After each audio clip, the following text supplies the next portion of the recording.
Hey everybody, it's Dr. Hammerstedt from Holist. We are having some technical difficulties today, so if you guys have tried to join us a couple of times, I appreciate your patience. Today is our Medical Monday, and this is, I believe, my take 4. So let's see how this goes. So today we're going to be talking about child development and parenting, and this is something that is really close to me for a couple different reasons. One is I'm a parent. I have a 4 and a 6-year-old, and they are a little bit crazy, and they make it hard. Oh, here's Roxanne. Roxanne, I think it's going to work. Um, every stage, I think. I mean, I think parenting is it's ups and it's downs and it's a heartbreak and it's hi. Hi, I'm Amazing. so Okay, sorry. so everybody, this is Dr. Roxanne Almas, and as I was saying at the beginning, this is like take 4, and I'm so excited to see your face.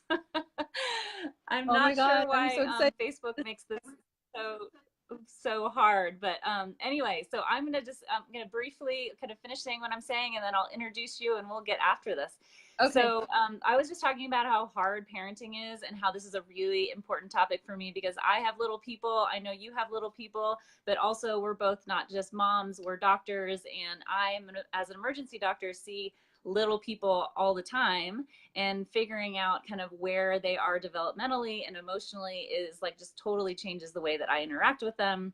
And I'm really excited to like learn from you today, so that I can kind of apply it in both kind of personal and professional life. And I also just love to get teams of people around me. You know, that's what Holist is all about, trying to figure out how we pull together experts together to be able to provide comprehensive care. And so, you know, I need parenting help and I need help taking care of these little kids at work. And so you're part of my team now. Yeah. So Well, everybody, I'm this is so Dr. Roxanne Almas. She is a pediatrician in California, and she specializes in child behavioral development. And she's a mama doc just like me. And I'll let her describe a little bit about what her specialty is, and we'll get into a conversation. well, thank you again for having me and for being so regulated over the last 15, 20 minutes to get me on. Um, I'm a developmental behavioral pediatrician. So I trained as a pediatrician, which is a 3-year residency after medical school, and then another 3 years of fellowship. And so Wow. the reason I decided to do this field was I really wanted to work with families and I wanted to have the time to really sit down and spend time with these families. And so this specialty really allows that. I tend to see kids who have developmental concerns, and that ranges from birth all the way to 18, so the whole vast pediatrics. And that could be really any area of development. And we tend to see a lot of children with autism. We provide a diagnostic evaluation and also treatment recommendations. We work in a multidisciplinary team, so I work with an OT, a speech and language pathologist, a psychologist, and we love that team work. It really is Yeah. one special thing about this field is you work within a team. So Yeah. one of the Yeah. things um, I wanted to say, when I practice what my field, I always have kind of 3 principles I go in before I see a patient. And really that is number one, that kids inherently want to do well. They desire the love, the praise from their parents, who are their biggest celebrities, and also from the caregivers or teachers around them. And so when a child isn't doing well, or there's something going on, a behavior that's not appropriate, or something is happening, it's usually because there's a lack of a skill set. And really that's the role of, if it's really concerning, I'm trying to figure out what that skill set is that they're missing. Um, or as a caregiver, trying to think about what could be missing there to help my child and how I as a caregiver could scaffold the child. The second premise I always work under is that all behaviors happen due to a reason. There's a reason behind every single behavior, children and adults do.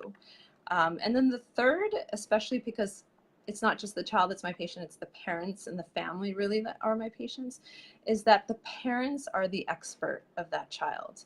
And why is that important? You know, we may see a lot of families who don't feel like experts and they want to come to us to kind of give them that expertise.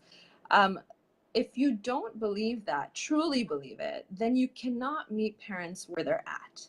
And that's really the basis of everything I do. I'm not here to lecture families, to tell families how to parent their child. I want to see what's important to them, what they value, and where they're at with their kind of understanding of where their children is at, understanding of why their child does the things they do, so that I can best meet them at that level. Yeah, that's great. I think that expectation is so important. Part of the reason I wanted you to come on and talk here is because it's like we can't, if we don't understand what to expect at a certain age, then we are going to expect behaviors that are not possible, right? And so then we're reacting, and probably Yes. reacting negatively. We're expecting something to happen. And so I would love to hear you talk a little bit. I know that you wanted to talk about the littlest people, kind of first, and kind of work our way up a little bit. And we know that these kids are, kids who don't have developmental problems that you would see, like autism. All kids are going to struggle with something along the way in terms of this. So let's talk about what you think self-regulation is, maybe first, and then kind of lead us through a little bit. Definitely. So I wanted to focus on the early childhood years. So that's really 0 to 6, essentially 0 to 5, because there's just been so much research in this area. A lot of what I practice and what I teach families comes from the work done by Bruce Perry, who's a psychiatrist who studied trauma long time ago, and it's become more and more, lots of books and articles published on the neuroscience behind trauma. But also Dan Siegel has done a lot of work, obviously, in this area, and has written incredible parenting books. Isabelle Filiosa is a French psychologist who I absolutely love, and I watch all of her videos. They're all in French, and I wish I could just translate all of them. But I love that they use neuroscience as the basis of kind of regulation. And so think about the brain, and I've explained this before, where we have this center in the middle of the brain called the amygdala. And that's really where a lot of the emotions are coming from. It's that limbic system and that fight or flight response in a child. And then the cortex overlies the brain, of course, and that's the higher functioning part of the brain. And it helps children to think through their thoughts, plan, decide, executive functioning skills in the prefrontal cortex. And it regulates that inner part of their brain, which, if their cortex is not kind of available, that little limbic system is going to go wild and crazy. And so essentially the point us as it's the toddler in all of us. Our amygdala is our toddler, right? Exactly. They call it the reptilian brain. But if essentially if we're not helping kids to regulate and to soothe, they model everything they see in us. They're such great imitators. They're sponges of the world around them. And so that's really what this thing is. It's co-regulation, being able to teach children how to bring your system back to baseline, so that cortex kind of controls that limbic system and not let it stay out here flailing. And so that co-regulation is key. And really, what ends up happening in the midst of some sort of tantrum is the child reacts, and it could be for many reasons and many needs, which I can talk about. And then we react, and then it just escalates into this volcano. And what that child hasn't learned is how to actually regulate. And oftentimes, and I see this in myself too, is, hey, I want to be the winner. I'm the parent. I want the control over you. Yeah. And then it's a battle of control. And I feel like, oh, I'm not letting them know that I'm the parent if I'm not firm and loud and angry. But when in reality, that child needs to basically feel like, okay, I'm watching what my mom's doing and seeing how she's regulating. If she's calm, if she's holding my hand, guess what? She's actually helping me secrete oxytocin in my brain just by touching me. Oxytocin is called the love hormone, or it's obviously secreted a lot as we're giving birth. And then we're also seeing that and the studies have shown this, that it's actually released when we're touching our children, when we're building connection. And so using those kind of discipline moments to teach our children how to regulate is key. And think of, obviously parenting is, we had no idea what we were getting ourselves into, and it's the most joyous, incredible experience. But also an experience that is a lot of work, and we have to think that we've dedicated ourselves to 20 years of I'm going to teach my child.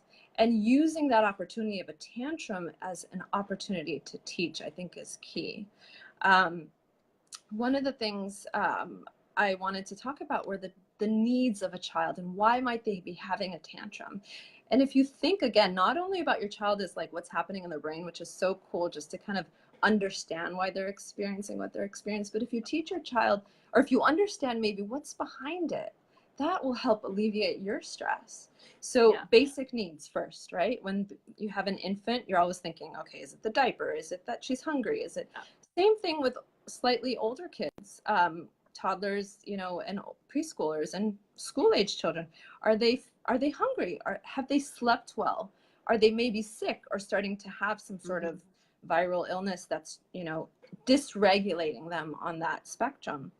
The next thing that's important is the child loved? Are we providing that loving fuel that the child needs every single day for them to feel regulated, The or are attention. we just kind of Yeah. doing a job of being a parent?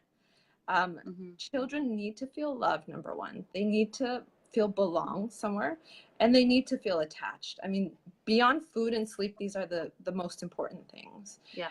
The third area is children need to move, especially the young ones.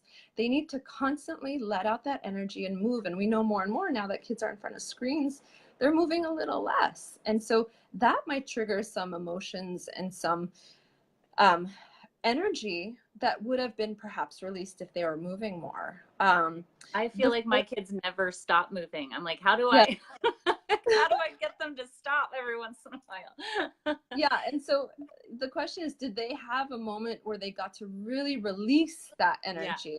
Right. And if they're in, and it doesn't have to be sports, it's Mm-hmm. being able to be outside in a space that's obviously safe. So not all families can do this. My kids do it when we garden. They're always out in the gardening and they're touching the dirt. Yeah. They're getting all of their gross motor skills down because they're not big on bikes or scooters. And so for us, Yeah. that's an opportunity for them to explore that other side. And then the fifth is, no, the fourth, sorry, is need to be stimulated. And so think about that brain of a 3, 4, 5 year old where all this myelination is happening. Yeah. And they're at like their peak of myelination and pruning where the neurons start to specialize in certain areas and get Yeah. exercise depending on what they're doing. A child needs to be stimulated. And I'm not saying that parents have to kind of give them constantly things for them to do, but just that they're, you know, in the right classroom setting, that they're being, you know, challenged enough. That can also trigger, if they're not, some issues that could be seen as acting out. Yeah, you're describing my 6-year-old in kindergarten last year. He was constantly getting in trouble and like touching people, and I realized it's because he's already reading like chapter books. And I Right. was like, okay, so either like put him over here to read this chapter book, or like we need to figure out just stop touching. Just please I stop can touching. tell when my son is in that mode, like he just needs that thing that will get his brain in focus mode. Yeah, And that we have to, like you said, understand what level he's at and be able to provide it at his level. exactly. Uh, Set those expectations. Yeah. and brings up the fifth one, which is developmental needs. Every child is on a different level of development. And I don't want us to all think like children need to be walking by 12 months. Children Yeah. need to be talking by a certain, there's a range. And if we don't understand that, then we're not really helping children.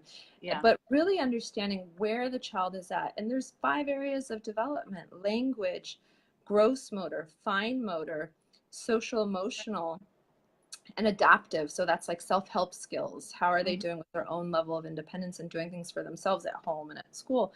And so many of the children I see have an area of difficulty in one of those areas. And so that's our job, is to kind of identify what that area is through testing and be able to support that child. So, you know, what you were saying with the age brackets, if we have an 18-month-old to 2-year-old, they're just like in the midst of language development. And Yeah. so really understanding that they're not going to respond so much if you were to say, you know, get off the table, you're going to fall. What they really hear is the table, you know, Yeah. oh, I'm going to go on the table. I am on the table, mom. But you're Yeah. basically saying, no, not the table. They're hearing that Yeah. last table. Yeah. So they're like, oh, maybe mom Interesting. Yeah. is and I'm here and she's happy with me. Um, so what we really want to be saying is, stay on, let's get feet on the floor. Like make it so that they Gotcha. can really understand very simple directions in a very concise way so that they can pick up on it because their own language development is very basic. Right. Um, Right. and So and not so doing the no, not doing the no, but doing the yes, right? It's like focus, everyone always wants to, even adults, I mean, this is good for adults too, right? Like we want to hear yes. So put your exactly. feet on the floor instead of get off the table. Yeah, totally makes sense. Like I like I've that. in the last few months switched the way I've spoken to my kids because as soon as they hear no, and as soon Yeah. as they start to see this frown that we make, that immediately triggers a response in them. And so I have really tried to, and sometimes they may be asking for something. What my son does is he'll ask and ask and ask, Yeah. and it's just like this thing coming at you. And and sometimes he's not really wanting that thing. He actually might just want to share that he either knows about the thing or he wants to tell me about a certain thing. And so Yeah. I've tried to avoid that. No, we're not going to get it. And rather say, oh, that's a really great idea. Why don't we think about doing that later? Or Yeah. just Delay. make it so that Yeah. they feel heard Yeah. and they feel like it's not this immediate rush of hormones and epinephrine in them from their limbic system that's going to go way up high. Um, and the other thing I wanted to share too is when we teach our children how to regulate, what essentially we're doing is we are allowing them to come back to baseline. And it's that is so key Mm-hmm. for kids in terms of how they develop their emotional status later on or their emotional IQ later on, is being able to get high and explode with emotions is okay. It's not going to kill our child. It's not going to make them, become bipolar later on. It is Yeah. completely a normal reaction. And it's okay for them to have those emotions. But if we can bring them back to baseline and be by their side when they come back to baseline, they have learned that cycle that, Mm-hmm. okay, I can actually come back down. And what's that done? What that has done too, it's allowed their brain to practice that. And so what we see, and I tend to see a lot of kids with trauma because I work with a primarily Medi-Cal, 100% Medi-Cal families, is that these kids are not coming back to baseline. They're having trauma after trauma. And so they go to school, they come home, and there's the bear that's there at home that's going to send them into fight or flight response. Yeah. Um, for example, maybe that alcoholic dad. And that there's that sense of unpredictability that happens in their life that they never make it back to baseline and they never learn those coping co-regulation skills, which ends up becoming a real Mm-hmm. problem later. Yeah. I can totally see that. I mean, I think one of the things that that we struggle with, right, is that like some of us don't know how to self-regulate. Most of us do if we're in a very like stable environment, but when you get into those extremes, right? Like I think about my patients, even the most in the emergency department, even the most balanced, stable person who is in either a real or a perceived emergency situation is not going to be their best person, right? And Yeah. you see at that point where people do not know how to self regulate. And so when you get into a point where you are trying to deal with these tiny little humans who also don't know how to self regulate and they're making you feel like you don't know what you're doing, you're getting into that same thing yourself. And so, practicing for me how to self regulate myself with whether that's meditation or whatever that is for me has been really something that's been helpful.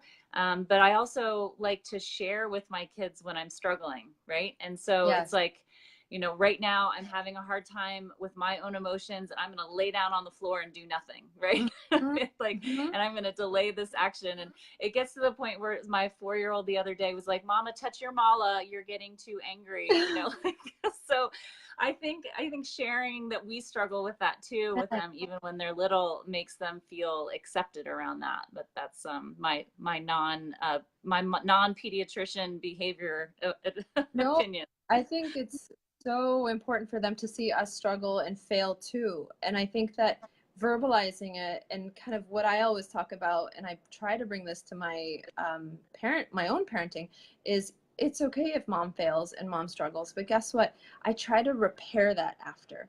I Yeah. try to talk to my kid, I'm sorry I yelled at you, or I said what I said, because boy, do we say things, right? When we are mad, Yeah. Yeah. we love getting into that shame. Like, I want to shame my kid because they're Yeah, so it is. evil, right? Yeah. And it's okay to kind of recognize after the fact, like, you know what, I was in a place where I was not happy, and I said something. And so that repair kind of mimics that, being able for that child to really come back down to baseline and see that, everyone experiences this, and then they feel better.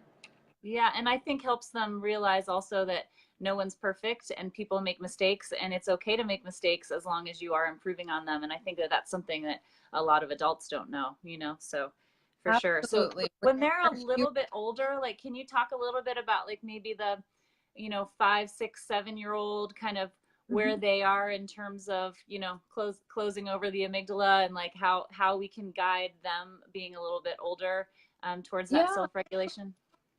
I mean, as children get older, that prefrontal cortex I was explaining gets developed and continues to develop well into past 20s.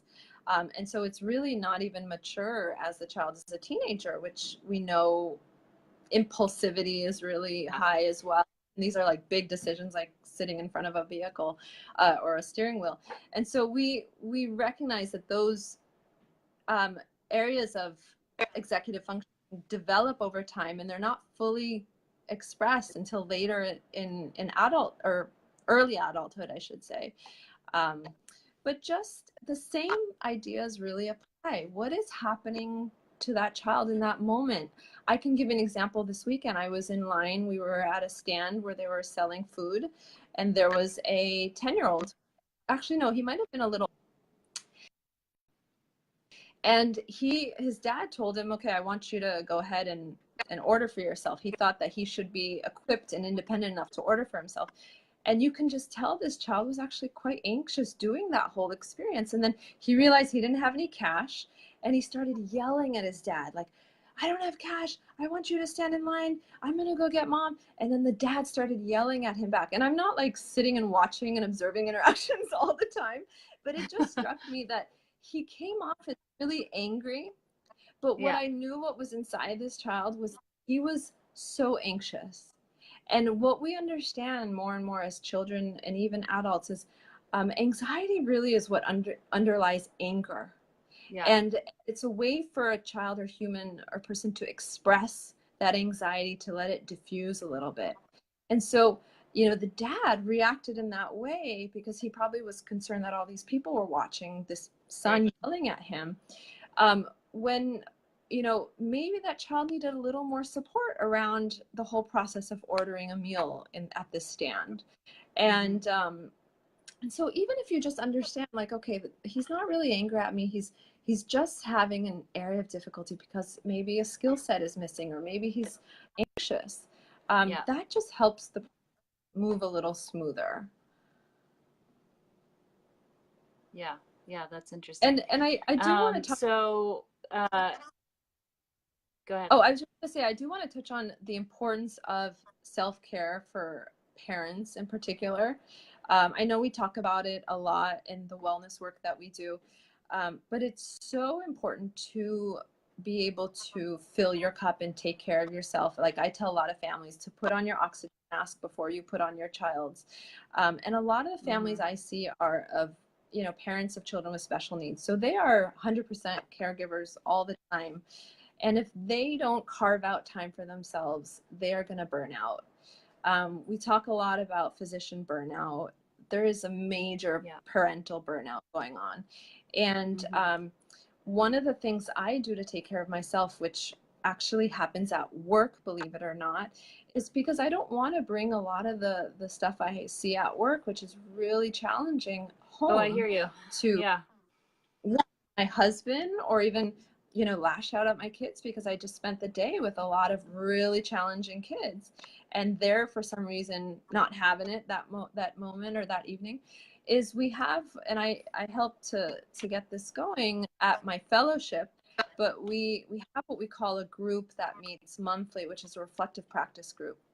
And that is an opportunity to really, with my colleagues, my other physicians, and then usually someone who's been trained in reflective practice supervision, to really allow us to think about our encounters with families and reflect on them and be vulnerable a little bit on how we felt during that interaction, or Yeah, ask ourselves what we could have said or what we could have done differently, not in a kind of problem solving way, because we doctors, we like to problem solve, yeah, but in a way that just allows us to think about it in a different way so that we can grow from the experience.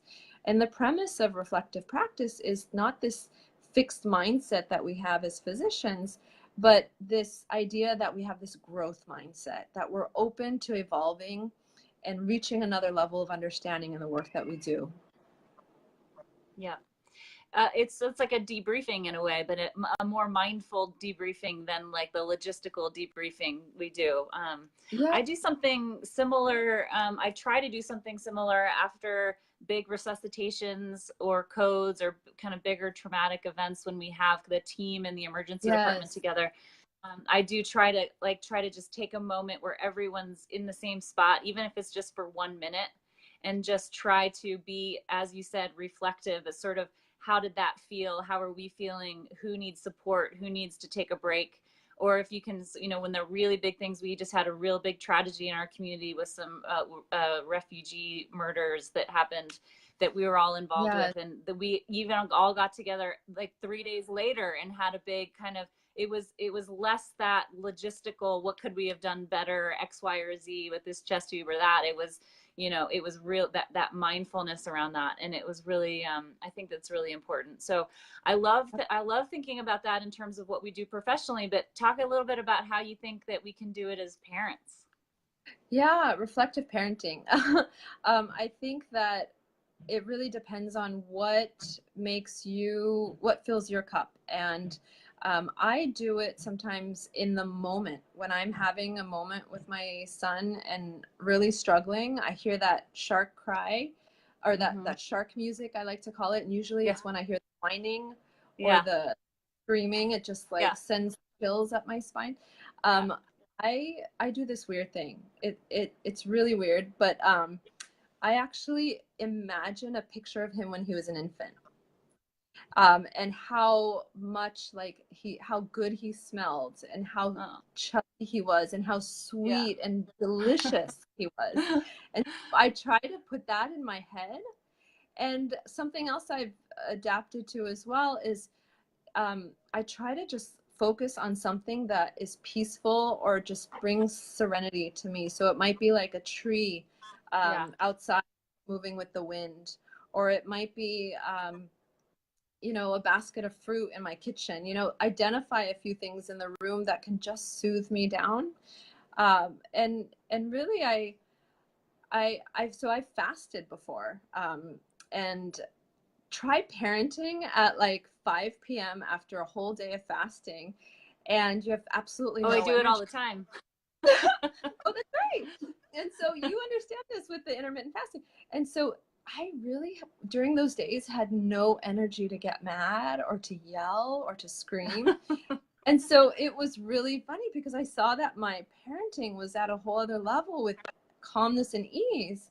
And so I've also tried to remember those moments when I was Yeah. not yelling and not screaming and just trying to regulate with the child. Yeah. Um, So I think I think my phone's about to run out of battery, but I have a kind of a summary of what I'm think that we've been talking about. My takeaway is that we as parents, and probably we as doctors, and our children, we all need to learn to just delay an action, right? I mean, I feel like that's what I'm hearing. It's like, yeah, yes. it's don't just react, it's delay and then choose how you're going to mindfully act, right? And so you're trying to like Yes. teach your child how to do that, but we're trying to figure out how to do that as well. And for you, it's that chubby little infant, right? And then you can help your Yeah. child come back to baseline, come back to their Yeah. balance out of whatever it is, get that cortex over there. Yeah. And for us as parents, it's, you know, laying down on the floor maybe and breathing, right? Right. My kids run around me until finally they stop and they're like, what are you doing? The deep And breathing we're all always, back. yes. Yeah. So I love that. Well, it was, do you have a takeaway for us before we go? I would just say the self-care is number one, because we can't do any of these things if we don't take care of ourselves. Yeah. And if we're Yeah. not kind of at ease and feel like ready to do this amazing thing called parenting. And then the other one is just recognize that we're not failing. We're just living humanly, and Yeah. and that we want our children to see us in so many colors, and to Right. not feel like you have to be that perfect mom, but to just feel like you know your child the best, and that your child loves you so much. You are the most important person in their life, Yeah. and that's why the way we get around in this world is completely modeled and emulated by them. Yeah, that's true. That's great. So I'm going to drop into the comments a way that we can find you online, and I'm also going to drop in where we can find you with your Ever products, because I know that you love these Ever products as much as I do. This clean botanical skincare. And then I would love for you to put any sort of resources that you have that you think that our viewers would like to watch into the comments as well. And as Nadia just wrote, it's all about progress, not perfection. I love that. Yeah. That's a great summary from our mindful MD mom, blogger, and friend. So I love talking to you. Thank you so much. As always, you guys can find me at www.holisthealth.com, and my handle on all of our social media is at Holist Health. I have a free webinar up right now this weekend, 60 minutes of 5 shifts towards weight wellness for real food. It does involve, as we were talking about, some when and what to eat. And so we'd love to have you join that. I will drop that in the comments as well so that you can figure out what Holist is doing with weight wellness. And you guys have a lovely week and happy Medical Monday. Thanks, Dr. Almas. Take care. Thank you so much, Heather. Bye. Really enjoyed it.